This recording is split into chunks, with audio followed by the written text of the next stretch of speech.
Hello everyone, আসসালামু আলাইকুম। আমি সাব্বির আহমেদ, বেলকুচি ফটোগ্রাফার। তো আপনাদের ভিতরে অনেকেই জানেন আমি একটা বিড়াল নিয়ে আসছি এবং বিড়ালটা আমি পালি। তো ওকে আমি নিয়ে আসছি আমার কাছে রাখার জন্য, যেহেতু আমি অনেক রাত জেগে এডিটিং করি বা জেগে থাকি, কাজকাম করি, তো আসলে বোরিং লাগে মাঝে মাঝে। তার জন্য এই বিড়ালটাকে আমি নিয়ে আসছি পালার জন্য। এবং ওকে যেহেতু আমি এখন থেকে লালন পালন করি, তো আসলে ওর একটু সমস্যা বলতে ওকে একটু ভ্যাকসিন দেবো। ভ্যাকসিন না দিলে হয়তো বিড়াল পাললে কোনো সমস্যা হতে পারে। তো আমার এই বিড়ালটি দেখতে কেমন, আর ওর নামটা হচ্ছে মিমি। যেহেতু ও মেয়ে মানুষ, ওর নাম রেখেছি আমি মিমি। তো আসলে ওর নামটা কেমন হয়েছে আপনারা কমেন্ট বক্সে অবশ্যই জানাবেন এই বিষয়টা। আর চলুন একটু বেলকুচি পশু হসপিটালে যাই এবং ওকে একটা ভ্যাকসিন দিয়ে নিয়ে আসি। কারণ হচ্ছে জীবাণু তো থাকতেই পারে, স্বাভাবিক। আর যেহেতু ও সবসময় আমার কাছেই থাকে, আমার কোলে বসে থাকে সবসময়, এবং রাতে ঘুমায়ও আমার সাথে, সেহেতু যদি ওর সাথে জীবাণু থাকে তাহলে কিন্তু সেটা আমারও প্রবলেম হবে। তো সেক্ষেত্রে আমি রিস্ক নিতে চাচ্ছি না, চাচ্ছি ওকে নিয়ে একটু ভ্যাকসিন দিয়ে নিয়ে আসি, কারণ যেন কোনো প্রবলেম না হয়। তো ব্লগটি দেখতে থাকুন। আর কথা হচ্ছে আমি সময় পাচ্ছি না ভাই, ব্লগ যে রেগুলার দেব, আসলে আমি তো সময়ই পাই না যে ব্লগগুলো প্রতিদিন যে ছাড়বো।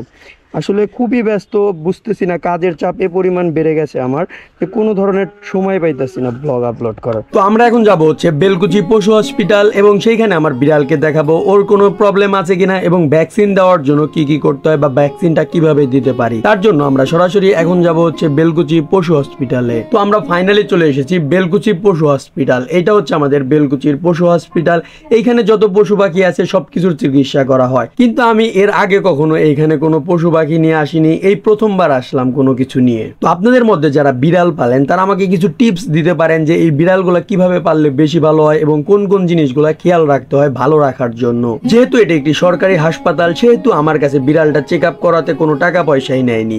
আর একটা কথা হচ্ছে আমি ভিতরে ভিডিও করিনি এই কারণে, কারণ এটা হচ্ছে একটি সরকারি হাসপাতাল যেখানে অনুমতি নিয়ে ভিডিও করা লাগে। তার জন্য আমি অনুমতিও নেইনি এবং ভিডিও করিনি। কিন্তু ভিতরে আমি যেই ডাক্তারের সাথে কথা বলি উনি আমাকে বলে আমার বিড়ালের তেমন কোনো প্রবলেম নাই, শুধু অ্যালার্জির প্রবলেম আছে। আর ভ্যাকসিনের কথা যে বলেছিলাম, ভ্যাকসিনটা নাকি বাইরে থেকে কিনতে হয়। তো আপনাদের মধ্যে যারা বিড়ালকে ভ্যাকসিন দিয়েছেন তারা আমাকে জানাতে পারেন যে আসলে ভ্যাকসিনটা আসলে বাইরে থেকে কিনতে হয় নাকি হসপিটাল থেকেই দেয়। কিন্তু আমাকে দেয়নি, আমাকে বললো বাইরে থেকে কিনে এনে দিলে তারা আমাকে ভ্যাকসিনটা দিয়ে দেবে বিড়ালকে। আমি যখন বিড়াল নিয়ে বাইরে বের হচ্ছিলাম তখন হঠাৎ করে এই আন্টিটি আমার কাছে আগায় আসে এবং আমাকে জিজ্ঞাসা করে কেন আমি বিড়াল নিয়ে আসছিলাম। পরে আমি তাকে বললাম যে ভ্যাকসিন দেওয়ার জন্য। তো আর কি করার, যেহেতু এখানে ভ্যাকসিন দেয় না, আসলে এইখানে সরকারি হসপিটালে ভ্যাকসিন দেয় কিনা সেটাও আমার জানা নাই, সেহেতু আমাকে বাইরে থেকে ভ্যাকসিন কিনে আনতে হবে, তারপরে এই ডাক্তাররা আমাকে ভ্যাকসিন দিয়ে দেবে। এই হসপিটাল থেকে আমাকে কোনো ধরনের ওষুধ দেওয়া হয়নি, জাস্ট একটা প্রেসক্রিপশন করে দিয়েছে, সেই অনুযায়ী আমাকে ওষুধটা বাইরে থেকে কিনতে হয়েছে। আর পশু হাসপাতাল থেকে পশুর জন্য কোনো ওষুধ ফ্রিতে দেয় কিনা এটাও আমার জানা নাই, বাট আমাকে যেহেতু দেয় নাই, হয়তো মনে হয় দেয় না,